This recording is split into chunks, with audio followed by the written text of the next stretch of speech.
ചുട്ടുപൊള്ളിക്കുന്ന മണൽ. എന്തിന് കുടിവെള്ളം പോലും ഇല്ലാതിരുന്ന ഗൾഫ് രാജ്യങ്ങൾ ഇന്ന് കാണുന്ന രൂപത്തിൽ ആക്കിയെടുത്തത് അവിടുത്തെ ഭരണാധികാരികളുടെ ഇച്ഛാശക്തിയും ഇന്ത്യക്കാർ ഉൾപ്പെടെയുള്ളവരുടെ കഠിനാധ്വാനവും കൊണ്ടാണ്.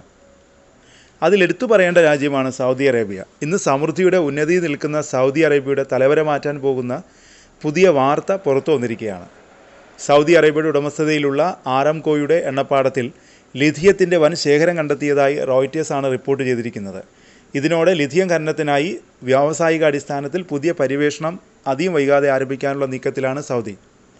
രാജ്യത്തെ പ്രമുഖ വിദ്യാഭ്യാസ സ്ഥാപനമായ king Abdullah university for science and ടെക്നോളജിയുടെ നേതൃത്വത്തിലുള്ള സ്റ്റാർട്ടപ്പ് കമ്പനിയായ ലിഥിയം ഇൻഫിനിറ്റയാണ് ഇതിന് നേതൃത്വം നൽകുന്നത്. പുതുതായി രൂപപ്പെടുത്തിയ അതിനൂതന സാങ്കേതിക വിദ്യയാണ് ഇവർ ഇതിനായി ഉപയോഗിക്കുന്നത്. ഇലക്ട്രിക് കാറുകൾ, ലാപ്ടോപ്പ്, സ്മാർട്ട് ഫോൺ എന്നിവയുടെ ചാർജ് ചെയ്യാവുന്ന ബാറ്ററികൾ നിർമ്മിക്കാനാണ് പ്രധാനമായും ലിഥിയം ഉപയോഗിക്കുന്നത്.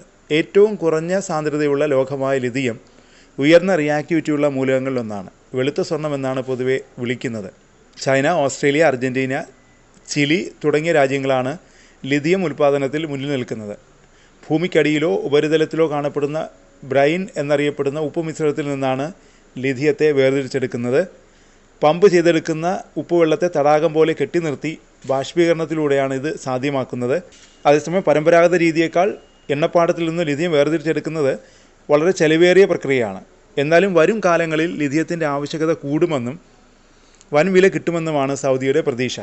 കാർബൺ സീറോയിലേക്ക് കുതിക്കുന്ന ലോകത്തിന് പ്രതീക്ഷ നൽകുന്ന മൂലകമാണ് ലിഥിയം. ഡീസൽ, പെട്രോൾ പോലുള്ള ഇന്ധനങ്ങളുടെ പ്രസക്തി കുറയുന്നതോടെ എണ്ണയുൽപ്പാദക രാജ്യമായ സൗദി അറേബ്യയ്ക്ക് വൻ തിരിച്ചടിയാകുമെന്ന ആശങ്ക ശക്തമാണ്. അതിനെ മറികടക്കാൻ വിനോദസഞ്ചാരം പോലുള്ള പുതിയ വരുമാന മാർഗങ്ങൾ തേടുന്ന തിരക്കിലാണ് രാജ്യം. ലിഥിയം ഖനനം വിജയകരമായാൽ വൻ തൊഴിലവസരങ്ങൾ സൃഷ്ടിക്കാനാവും. ഇതിനു പുറമെ അധിക വരുമാനവും കൂടുതൽ നിക്ഷേപവും നേടാനുമാകും. വൈദ്യുത വാഹന രംഗത്ത് വൻ കുതിച്ചുചാട്ടത്തിനും രാജ്യം സാക്ഷ്യം വഹിക്കുമെന്നും വിദഗ്ധർ കരുതുന്നു.